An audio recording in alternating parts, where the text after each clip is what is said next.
Começando hoje mais um episódio do podcast Pode Mais, pode 30 mais, 40 mais, 50 mais, pode vir, vem chegando com a gente.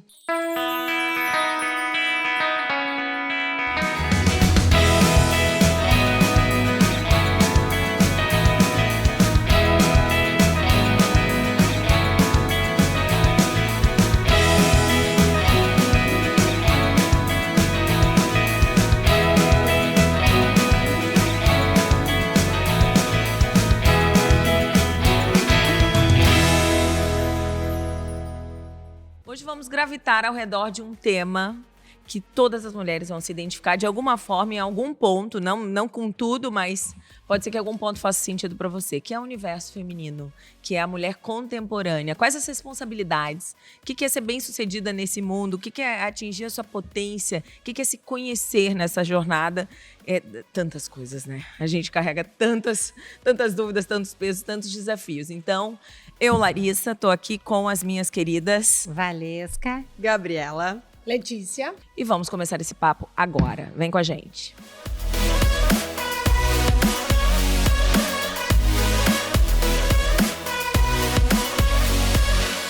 Meninas, qual é o grande desafio da mulher contemporânea em 2023? Qual é o maior desafio? A gente já tem que parir, as que escolhem isso, né? Ter filhos, carreira, ou então cuidar da casa, que também dá trabalho, tudo dá trabalho. Ser responsável pela gestão emocional da gente, da família. Quantos desafios? eu acho que ter um respaldo dos nossos parceiros talvez seja um grande desafio e algo que eu vejo que está evoluindo para melhor, né? Mas quando a gente conversa com algumas pessoas, a gente ainda vê assim, mas, né? Esses dias eu falando com meu padrasto, foi muito engraçado. Ele, muito humilde, assim, vindo conversar sobre o universo feminino e como as mulheres estavam, assim, mais empoderadas e como isso deixava o homem com medo. E se eu não achava que os homens iam se, vamos usar essa palavra, acadelar demais, assim, por conta do nosso empoderamento. E eu falei, eu acredito que, né, acho que é uma reparação histórica disso, assim, e que os homens vão ter que se acostumar, né, a ver a gente mais decidida, mais independente, mais, né, com as nossas vontades, porque imagina quanta mulher não pode fazer o que ela queria, né, antigamente por conta de ser submissa, né, e isso é algo que eu tenho certeza que não volta mais, assim, então acho que a gente está evoluindo para algo, mas ainda assim a carga recai muito sobre a mulher, né, então tudo, acho que a gente tem uma carga mental, física muito, muito grande. E principalmente por conta de ter família, filhos, então eu vejo que nunca vai ser 50-50, mas se a gente conseguir um 40-60, já seria incrível, né? Qual seria o desafio da minha versão mulher, né? Qual seria o grande desafio? Primeiro, tentar não entender que desafio é esse. É justamente eu, no sentido contrário, não achar que tem um desafio a ser cumprido, porque daí já é uma carga mais que aposta. E eu acho assim, a mulher é caleidoscópica, né? A mulher tem milhões de versões e tem milhões de mulheres e um monte de jeito de ser mulher. Então, quando a gente para e diz assim, a mulher de 2024 vai ser assim, a gente já está fazendo merda. Desculpa o palavrão. Porque não existe uma mulher, né? Existem muitas versões de nós mesmas. Nós, dentro de nós, já temos muitas versões. E se a gente for trabalhar as gerações e as mulheres que têm 50 mais, que é o caso meu e da Valesca, e as mulheres de 30 mais, que é o caso de vocês, já tem inúmeras diferenças. Então, eu acho que o grande desafio é a gente não achar que existe um modelo. Não, eu concordo, Lê, eu acho que talvez não tenha ficado... obviamente, eu vejo questões assim nas minhas avós, eu acho incrível. Mas tu imagina quanto desejo essas mulheres não reprimiram por conta de uma sociedade, né? E uma característica de uma sociedade, um comportamento de uma sociedade que hoje a gente pode botar pra fora o nosso desejo. Então, acho que a gente tá falando muito mais do desejo da mulher e a gente poder bancar isso. A realização. Do que, porque a gente não tinha muita escolha. Então, assim, não é querer dizer que a mulher não era poderosa ou empoderada quando ela cuidava de 5 filhos e passava, lavava. E a gente sabe o trabalho que isso dá. Poxa, meu Deus, eu jamais conseguiria ser. No caso da minha mãe, eu tenho uma amiga que ela não trabalha e tem 3 filhos. Ela dá um super respaldo, né, pra família inteira. Eu acho ela incrível. Eu nunca ia conseguir. Então, assim, Não quer dizer que ela não seja uma mulher empoderada, mas, né, antigamente a gente não tinha muita escolha. Então hoje a gente poder ter escolha e bancar as nossas escolhas, eu acho que a gente tá indo para um caminho sem volta, assim, que eu acho muito bom e muito positivo, né? O que você acha, Vavá? Eu tava ouvindo vocês e eu tava me pensando, né? Quando eu fui pensar na mulher contemporânea, existe mais ou menos 1 milhão de tipos de mulheres contemporâneas. Só que eu acho que agora a gente tem algumas questões que a gente não podia nem pensar antigamente. Eu, quando fui mãe aos 23 anos, não passava na minha cabeça dividir as responsabilidades 50% com o pai dos meus filhos, porque ele viajava. Então, eu entendia que era assim. Mas hoje, por exemplo, no final de semana, quando tá na minha casa, assim, a Roberta com o namorado, eu com o meu namorado, o meu filho com a namorada, e eu já pensei o que a gente comer, eu já fui no supermercado, eu já comprei as coisas, tá tudo lá, eu já adiantei coisas, eu já não consigo mais lavar a louça sozinha. Às vezes até digo assim, ei, galera do século XXI, bora? Então, assim, não só a gente sentir que pode, como a gente passar isso para o outro como uma responsabilidade do outro. Então, eu acho que isso está muito diferente, mas eu tenho a sensação que falta muito ainda. Não, com certeza, acho que falta muito. Acho que por isso que eu acredito que seja um desafio ainda para nós, para a gente parar de se acostumar com a ideia de que a gente tem que fazer porque a gente é mulher, entendeu? Então, eu acho que nesse sentido é um desafio. Porque eu me vejo muitas vezes querendo fazer tudo e quando eu vejo, pô, só um pouquinho, né? Só porque porque a mamãe é uma palavra falada 300 vezes por dia em casa, enquanto o papai talvez seja muito, muito menos, né?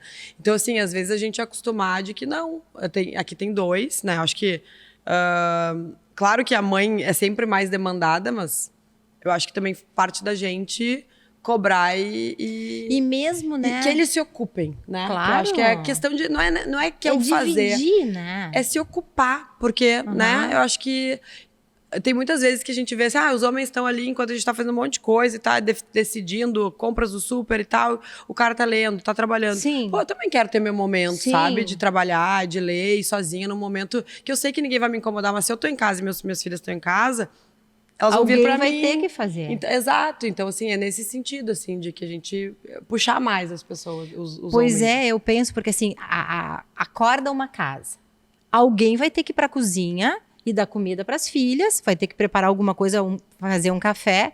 Eu fui casada com um escritor. Quantas vezes a gente acordava e eu adoraria ficar na frente do computador escrevendo também ou lendo. Adoraria. E eu fazia o café da manhã e eu chamava, e na terceira vez que eu chamava, só terminar esse parágrafo. Eu fiquei pensando quando que na minha vida eu ia dizer só quando eu terminar este parágrafo. Sabe, parece que isso não pode. Por que não pode? Tem um vídeo que eu vi falando assim, por que as pessoas ficam tão amarguradas, tão tristes? Chegam na velhice, chegam numa fase mais adulta, mais na fase madura da vida e ficam engessadas, mais rígidas, porque provavelmente não viveram a vida que queriam. E por que não viveram a vida que queriam?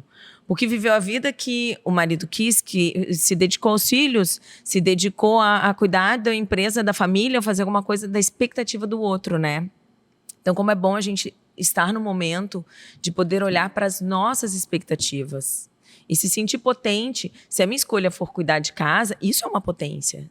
Isso é exercer o que eu amo. Se a minha escolha é enfrentar o mercado de trabalho e dividir as coisas, vou ser potente fazendo isso também. É bancar o teu desejo e tu poder desejar o que tu quiser. E aí, construir uma vida mais leve, com mais sentido e feliz. E aí, eu acho que a gente chega lá na frente com uma sensação de... Eu fiz o que estava... Porque tem mulheres que se realizam só cuidando da casa. Tem mulheres que se realizam... Eu vi esses dias um post teu, né, Gabi? Que deu o que falar, falando, eu amo ser mãe, mas eu amo o meu lado profissional. E eu me identifico porque eu me encontrei na minha profissão. Não é todo mundo que se encontra. Tem gente que ainda está na busca, está numa transição de carreira. Quantas mulheres atendo na mentoria que estão nesse momento.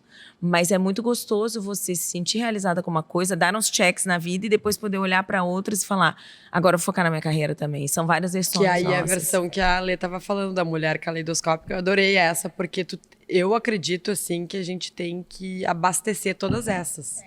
E de que forma a gente abastece a mãe, a profissional, a esposa, a namorada, né? Olhando para trás, assim, e eu trazendo um pouco dessa referência de uma mãe que eu acho que foi forte, mesmo tendo sido uma dona de casa, né? Eu fico pensando, elas tinham escolha, elas só não sabiam que elas tinham escolhido isso, porque senão fica um pouco egocêntrico, meio narcisista da nossa parte, achar que a nossa geração tem escolhas e elas não tiveram. Eu acho que elas tinham escolhas, mas talvez elas não tinham consciência de que eram escolhas, né? E elas tinham escolhas dentro do universo que elas viviam.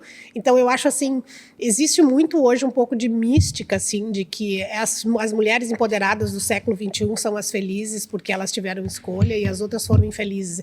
Eu acho que a gente não precisa generalizar e nem desfazer quem foi submissa. Porque a submissão estava a serviço de alguma coisa. Talvez a própria submissão dessas gerações antigas é que permitiram que essas gerações agora saíssem da submissão. Porque existiu uma geração de filhas de mães submissas e que olharam para isso de uma forma diferente, que foi meu caso. Mas eu já levei para um outro extremo, assim, porque na minha geração não era ideal de mulher, assim, casar de véu e grinalda e ter filhos. Ao contrário, eu nunca casei na igreja e isso era a grande revolução. Né? Então, na minha geração, não sei se a Cavavá concorda comigo, que, né, dentro do caleidoscópio aí a gente tem várias visões, mas na minha visão era assim, era separar e casar muitas vezes e ter muitos relacionamentos e ter uma vida mais livre e não ser doninha de casa. Então, esse era um ideal. E que também é um contrassenso, porque vai lá para um outro lado, vai para um outro extremo daquilo que não é submissão, que seria ter várias relações. Então, ter várias relações seria sinal de empoderamento, porque eu sou uma mulher que faz muitas escolhas, eu sigo meu coração e eu tenho coragem, eu me separo. Não é por aí também. Não é? Que também é o outro extremo. Então, acho que a gente tem que cuidar de achar que as mulheres de hoje são empoderadas e têm escolhas e as que de antigamente não tinham, né? E eu acho assim, eu olhando, eu até trouxe um recorte que eu achei bem interessante, que me ocorreu hoje de manhã, quando eu estava estudando um pouco o assunto, que tem 3 mulheres super empoderadas e que eu acho que não necessariamente é por causa do empoderamento que elas chegaram onde elas chegaram, é porque elas resolveram estudar e elas são pessoas antes de serem mulheres.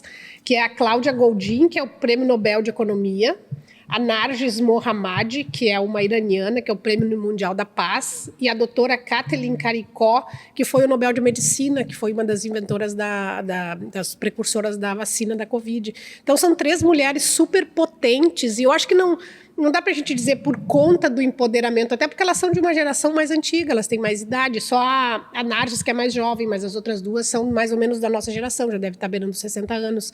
Então, são mulheres que fizeram o seu caminho como mulheres, independente, eu acho, de um caminho de empoderamento. E que hoje elas conseguem esse lugar de destaque, né? Porque antigamente eles colocavam e nem dava os créditos. Na segunda linha. Eram os homens, né? No livro aqui da Rosa Monteiro, ela fala disso. Marie Curie. Ela traz Marie Curie. Que ela não pode nem receber o prêmio, porque tinha que ficar com o filho. Então, eu acho que essas mulheres hoje, elas nos dão a noção de que a sociedade já não é mais tão nociva quanto as mulheres, como a gente gostaria que fosse, talvez para a gente encontrar um lugar de vítima, para talvez a gente dizer, precisamos lutar contra. Não, elas já estão aqui. Então, já tem uma geração incrível de mulheres que já estão fazendo linha de frente, né? Então, Nobel de Economia não é pouca coisa, né? E é uma mulher, Nobel da Paz não é pouca coisa, e é uma mulher. Mas a gente tem mais espaço Nobel de Medicina. Eu acho que a gente tem mais espaço para ocupar. E eu acho assim, eu procuro pensar sobre isso, assim, de não me tornar uma velha... rancenta. Tipo assim, na minha época no meu tempo. No meu tempo era melhor, que tem coisas, não é agora. E tem coisas boas dos dois lados. Porque eu também fico pensando, não foi o meu caso, porque a minha mãe, quando eu nasci, ela resolveu ter a independência dela financeira, e naquela época as mulheres podiam ser o quê? Professoras, né? Então ela foi ser professora, e a carreira para se tornar uma professora e ganhar um salário do estado, do município, é longa, e eu então acompanhei isso de perto, né? Já contei isso para vocês, que a última coisa que eu queria ser era professora, porque significava ficar longe da minha mãe. Mas isso é uma outra história. Mas também, naquele tempo, as mães ficavam em casa mais de boa. E ficavam criando aquelas crianças mais perto, sabe? Sim, também Não acho. tinha esse negócio chamado culpa que nos atormenta. Tinha uma presença bem maior. Eu ia chegar nela. Não tenho dúvida. E outra coisa, coisa que a Lê comentou também. Eu lembro da minha mãe com 7 filhos, de uma felicidade absoluta. Eu acho que ela não quis ser outra coisa, não ser mãe. E tu, Eu não lembro sem dela dúvida. querer ser outra coisa. Mas outra coisa que tu falou, a gente não pode comparar que as mulheres de hoje são mais felizes do que antigamente. Não, também acho que não é isso, mas a gente tem muito mais opção pra gente se confundir também hoje em dia, se for pensar. Antigamente a gente não podia nem sentir o desejo, então a gente já sabia o que a gente tinha que ser. Se tu recalcava alguma coisa, era... Toca a ficha, vambora, vai. é normal. Mas hoje, com mais opções também, a gente tem mais opções para se confundir e precisamos daí ter mais ferramentas de autoconhecimento, porque para se Pegando entender essa o que faz sentido. Pegando essa tua frase, que a gente tem mais coisas para se confundir, está o início do nosso programa, que é qual é o desafio da mulher, né, nos próximos meses ou nos próximos anos. As nossas mães, uma geração ou duas atrás, elas não tinham essas perguntas, porque estava definido o papel. Isso. Era mais claro, era mais óbvio, era mais simples. Então, a mulher vai casar e vai ter filhos e vai ser dona do lar, né? E elas estavam mais conformes. Então, a gente está passando ainda, talvez, por uma fase de transição, porque agora tem essa história de qual é o papel da mulher e o empoderamento e até onde vai, e tem o acadelamento masculino. O acadelamento masculino. Que é uma coisa complicada. Se eu fosse homem hoje, eu acho que eu ia estar em maus lençóis, entendeu? Porque eu acho que eu estaria completamente sem papel, assim, porque o homem depende muito da postura do homem e o papel feminino, porque a mulher é meio comandante de alguns processos emocionais, afetivos, né? Eu acho que o Ministério do Amor está com a mulher na família, assim. É ela que define determinadas coisas. E se ela está confusa, o homem se perde. O homem se perde. Inclusive, esse lugar da mãe, né, da mulher ser um pouco de mãe do lado infantil do homem, que pode ser até do companheiro, também se perde. Aí o cara fica meio perdido, porque ele fica sem pai nem mãe, assim, fica sem referência. Mas eu acho que isso é a sociedade que nos colocou e a gente acha que é assim. E as mulheres hoje também, se tu lê, estão optando e não tem ninguém, porque elas não estão afim de ser mãe de ninguém. Elas têm mais o que fazer. Nem de criança, nem de adulto. Muito menos de marmanjo. E aí os homens estão... não estou dizendo todos, né? Que não, a gente não pode generalizar em caso nenhum. Mas porque muitos... eu vejo tias que na minha época eram donas de casa, mas eram super frustradas porque não tiveram a possibilidade. Outras amavam ser mães e exercer esse papel dentro de casa. Não dá para generalizar. Não dá, mas cada cabeça uma sentença. muitos homens ficam mais inseguros com essa nova agenda da mulher. Mas quando eu falo de ser mãe, não é de uma coisa maternal, de uma coisa de um cara frágil. Quando eu falo de ser mãe, é da capacidade de amar da mulher, que é muito maior nesse aspecto, é muito mais ampla e muito mais restauradora do que do homem. Mas eu não sei. O homem se sente abandonado. Mas eu não quero esse cargo de ser a mãe de todos. Mas no âmbito, já exerceu. No âmbito, eu sou... Mas acho que isso é do universo feminino, Vavá. Mas eu acho eu acho que a gente... Eu tenho essa forte tendência, tá? Eu vi minha avó, vi minha mãe. Porque assim, a minha mãe saiu pra trabalhar e eu fiquei. E hoje eu fico pras mães irem trabalhar. Ai, isso é uma coisa que terapia. Isso é uma coisa que eu faço com amor todos os dias. Agora, eu em casa, fazer o papel da mãe dos meus homens, eu não sou mais afim de fazer isso. Eu não quero mais isso. Mas uma versão D, porque os homens entram muito mais em crise quando a mulher se ausenta desse lugar daquela que ama. E a gente gosta desse lugar da onipotência que a gente é tudo. A gente gosta. A gente gosta. Porque a gente sempre... E eu acho que a gente é boa nisso. Eu não sei se isso daí é comportamental, porque a sociedade é assim. Isso eu me confundo. Ou se é uma coisa biológica, fisiológica, sei lá eu. Porque a gente abraça muita coisa. E o homem, ele tem uma cabeça mais... Como é que eu vou dizer? Pragmática. Mas é multitarefa. Muito. Eu tenho preguiça de... Enquanto eu digo assim, são 5 comandos, por exemplo, para fazer uma coisa, eu tenho preguiça de dar os 5 comandos, eu já fui lá e já fez. Qual é a versão de vocês hoje que está mais latente? Eu não vou dizer que mais gosta, porque a gente tenta gostar e se entender nas nossas diversas versões e papéis. Mas hoje qual é a versão mais latente de cada uma de vocês, que está mais aflorada? A minha versão é essa versão de quem não quer saber de rótulos, assim. Eu estou completamente alheia a qualquer tipo de rótulos. Então, eu estou numa mistura, porque eu estou querendo começar alguma coisa profissional, que tem um início de inaugural, assim, de começo. E, ao mesmo tempo, estou sendo avó, que é uma coisa incrível, que traz, assim, todo o meu envelhecimento e a minha maturidade, a minha serenidade. E eu tô, assim, completamente avessa a esse contexto de uma mulher empoderada, dona do mundo, e que vai ditar novas regras, e que vai ter uma nova mulher e novas conquistas e tal. A Fátima Torre falou, uma jornalista aqui de Porto Alegre, maravilhosa, uma mulher incrível. Sim. Ela sempre conta que ela começou, ela de Santa Maria, né, interior, imagina, ela ficava olhando quando ela era pequena, assim, por que os homens eram tão felizes, riam, fumavam charuto, e as mulheres sempre lavando de cabeça baixa. Ela assim, gente, mas eu quero ser homem, então. Eu quero ser os faceiros, né? Não quero estar nesse grupo das melancólicas. Das deprimidas. E aí, agora a gente tá podendo ser faceira também. Claro que, né? Generalizando, Guardadas mas... as devidas proporções. Exato. Eu acho que eu tô numa fase, assim, que as gurias estão, minhas filhas estão um pouquinho mais, né... não dá pra dizer mais velhas, independentes, não é impossível. Um pouco mais de autonomia. Um pouco mais de autonomia, exato.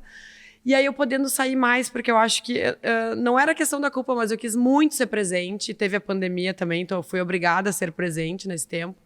Então agora eu tô muito querendo me libertar de algumas amarras, assim, que eu me coloquei durante a maternidade. Então, e não deixar, obviamente, de estar com elas, mas uma compensação, assim, de trabalho. E o equilíbrio é muito aquela coisa, assim, da média do pêndulo ali, né? Às vezes tá mais pra cá, às vezes tá mais pra lá, e a média... tu tá equilibrado. Então, assim, não é tá todo dia... O resultado tá positivo. O resultado... exato. Então, acho que é isso, assim. Tua versão, Vavá, hoje? Eu acho que... A mulher contemporânea. Eu acho que é de buscar leveza no meu dia a dia, assim, sem... eu tenho muita vontade de ser uma pessoa que as pessoas gostem de estar comigo. E eu acho que a gente, para ter isso, tem que ser uma pessoa... Amor, tu tem que ser uma pessoa interessante. Sabe? Não ficar se acomodando. E quando a gente pensou nesse tema, eu fiz uma pesquisa no ChatGPT. Boa. Adorei. Isso eu acho que é ser contemporânea, né? Então eu fui lá e peguei o perfil da mulher do século XIX, do século XX e do século XXI. Eu vou ler para vocês para ver. Adorei. Por que tá tão difícil. Olha só. Moderna. A mulher do século XXI, né? Moderna, atualizada, independente, forte e muitas vezes desafia estereótipos de gênero. Busca igualdade de gênero, de educação, de carreira e realizações pessoais, enquanto equilibra com tudo isso diversas responsabilidades em sua vida cotidiana. É muito, né? É muito. É muito. Por isso que tu tá falando, né? É que o Dado fala nas palestras dele que a gente está numa adolescência do futuro. Uhum. Eu acho que essas coisas tendem a acomodar. Mas, por enquanto, é uma ebulição. A gente não está dando conta. Agora é como se a mulher dessa geração agora saísse de uma zona de conforto das mulheres da antiga geração. Quer dizer, se saiu de um lugar de conforto e essa geração agora ainda não está no conforto. Está numa ainda. transição, é como Sim. se estivesse em cima da ponte, assim, né? É uma adolescência mesmo. Eu queria trazer a minha citação que tem a ver com isso que a Gabi trouxe sobre a sociedade, que eu sempre questiono muito quando a gente fala sociedade, parece que é uma coisa separada da gente. Eu tô aqui, né, sã e salva, e a sociedade está ali do lado me adoecendo. E eu nunca vi muito assim, eu acho que eu sou a sociedade, né? E a gente é que faz as regras, né?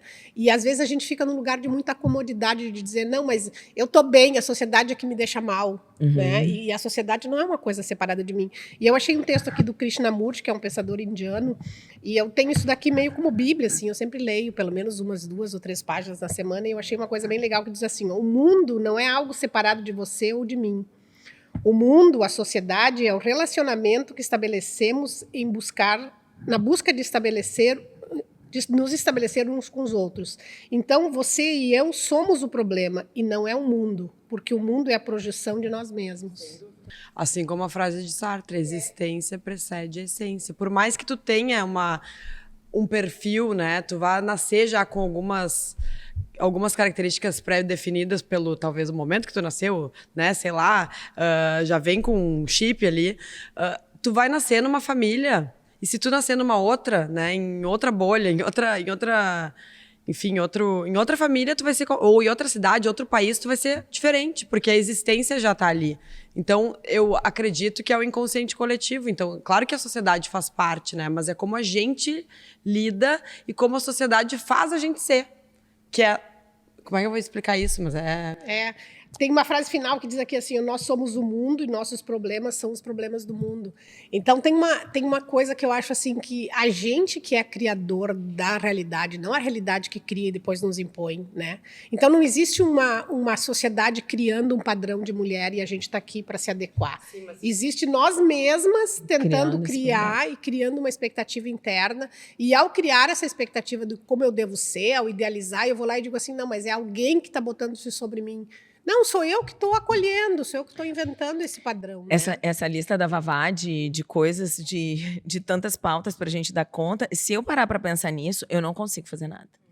É bem isso, paralisante, porque só quando você leu, eu falei, meu Deus, e eu não me vejo pensando especificamente nessas pautas, mas eu me vejo realizando muitas coisas que estão aí. E aí tu imagina, Lari, se tu tem 30 anos, tu tem 25 anos menos do que eu, tu imagina pra gente o quanto a gente, isso impacta, né? E o quanto tem que pensar assim, não, é assim, como é que eu vou lidar com isso? E isso que tu tá dizendo eu acho muito importante, Gabi, porque assim, a gente é responsável pelas ações que a gente faz aqui nesse mundo. Também acho. Tu não é obrigado a fazer nada, mas é como é que tu vai lidar com as coisas que vêm com respeito para que esse mundo fique melhor. Sem dúvida. Né? Ter responsabilidade por tudo que Como a tu gente faz. tem que ter discernimento para a gente entender o que a gente pode fazer para melhorar, para o mundo seguir evoluindo. Gente, mais uma vez a gente volta pro autoconhecimento. Você só vai ter discernimento e entender o que faz sentido para você se você se conhecer. Se você for um pouco mais profundo em você, eu vou trazer a minha versão. E empatia, Lari, também, para tu ver o outro e entender que, né, que nós somos diferentes e que às vezes as necessidades, né, são diferentes, universos diferentes. Eu me vejo numa versão agora que a Bianca fez 3 anos, o Arthur com 5, é uma fase que como as coisas começam a caminhar melhor, vai fluindo assim, você vai se libertando muito mais, né, Gabi? A gente tá com os filhos na mesma idade, mas é uma versão da Lari procurando propósito na vida, buscando a minha essência para fazer algo que eu possa contribuir de verdade com o mundo. Então, independente do que está acontecendo fora, eu sei o que está acontecendo dentro de mim e como eu entrego isso para o mundo. Eu acho isso tão potente. Então, eu estou nessa busca assim, de qual é a minha essência? Deixa eu me entender, viver o meu propósito, uma palavra tão batida hoje em dia, né? Propósito, o que é propósito? Mas eu descobri em mim. Eu sou muito feliz com o que eu realizo hoje, que daqui a 2 anos pode ser diferente. Posso estar fazendo outra coisa. E se ela se realize, se tu consegue captar nelas aquele desejo e que elas fiquem mais acomodadas e mais felizes, isso vai propagar. Não, e eu falo assim, meu Deus, o que eu entrego? E eu acho que é um pouquinho mais de consciência. Porque a partir do momento que você vê uma possibilidade nova de se comunicar, a partir do momento que você resgata por que você se formou, por que você trabalha com isso, como ser mais autêntica ao se comunicar, eu estou descortinando assim um pedacinho da cortina. E eu acho que a partir do momento que você vê, você não consegue mais desver. Te ouvindo assim, Lari, eu me dou conta que dentro desse caleidoscópio, né, dentro dessas versões, assim, a gente também, durante o tempo, a gente vai desenvolvendo versões, porque eu fui aquela que pariu com 21, né, e que rasgava bandeiras, que, eu não vou casar de véu e grinalda, eu vou ficar grávida, eu vou ter um nenê, e vou morar junto, não vou ir para a igreja, não sei o quê, e ao mesmo tempo eu sou aquela agora que está se acadelando para a menopausa, e que está com receio de envelhecer. Então a gente vai também desenvolvendo versões durante a vida que às vezes elas não são congruentes, né? Elas não são coerentes. Porque às vezes eu olho para essa Letícia agora, de 5,7, né, fazendo 5,8 ano que vem, e olho para aquela de 21 e digo, poxa, mas cadê aquela, né? Onde foi parar aquela? Não, mas eu olho para 2 rebelde, anos né? atrás, eu já não sou mais a mesma. Então, 2 anos. A gente olha, tive uns 3. A gente mesmo, não é que de uma mulher para outra, a gente mesmo, de uma idade para outra, e de uma ação para outra, de um momento da gente para o outro, a gente vai mudando de versões, e às vezes absolutamente inconsistentes uma com a outra. Imagina para os homens também. Eu me vejo assim num ciclo, não sei se mas assim, de 5 em 5, 7 anos, assim, não é que a minha essência é a mesma, mas a minha forma de enxergar o mundo e mesmo tudo isso que está acontecendo assim, e que às vezes eu me deparo com coisas muito diferentes do que eu estava vendo, e aí eu penso assim, bom, é diferente, não é melhor e nem pior, é diferente. As pessoas estão podendo hoje dar vazão aos seus desejos,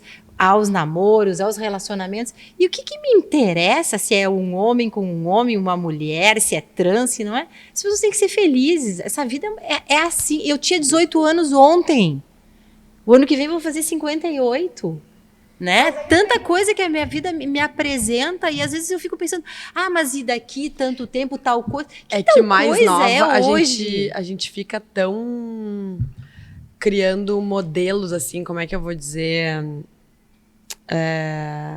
Umas máximas, assim, e aí quando tu depara com algo que tu tem que mudar essa máxima, tu te frustra e pensa, putz, mas isso é a vida. É a metamorfose ambulante do Raul Seixas, né? Do que ter a velha opinião formada. A gente, quando é novo, fica criando... delícia poder mudar de opinião. Fica criando um monte de opinião formada sobre absolutamente tudo. Não, a gente vai evoluindo, né? Gente, vários... eu só preciso falar uma coisa. Eu vou tomar um chá agora. Deixa eu mostrar a Pip Studio, que hoje nos patrocinou aqui, que mandou essas coisas lindas. Xícara de chá, xícara de café... Esse copo. Com fio de ouro. Não, olha que coisa mais linda. Não, e o detalhe das flores. A gente nem precisa de decoração na mesa, a gente só coloca essas peças e acabou. Então, muito obrigada, Nusa Dua, que hoje está aqui, sponsor do nosso programa, como diz a Lê. A gente está se achando chique hoje, famosa, porque temos até patrocinador para esse episódio. Obrigada. Em homenagens às mulheres não tão submissas, né? Essa geração vintage, né? Porque isso aqui lembra coisa de vó, lembra coisa de mãe. Resgatando um pouco do que a Vavá trouxe, que agora somos permitidas a ser felizes, sempre fomos permitidas a ser felizes. Só que eu acho que até o que é ser feliz também mudou bastante. Sim. Também mudou bastante. Então, o que é ser bem-sucedido hoje em dia, né? Antigamente, uma casa linda, bem arrumada, com um monte de filhos e 2 babás, e a mulher sem sair para trabalhar, podia ser sinal de felicidade, mas hoje também é. Hoje também pode ser. Então, eu acho que existe talvez um certo paradigma que a gente tenha que vencer aí, que contrapor, que é assim, sempre houve momento para que as mulheres pudessem ser felizes. Talvez não tão com tanta consciência como hoje, mas hoje também traz muita infelicidade essa ideia de que só agora é que podemos. Eu acho que tem, assim, uma percepção da atualidade. Assim, agora eu estou percebendo que sim, as mulheres podem ser felizes, mas elas também percebiam.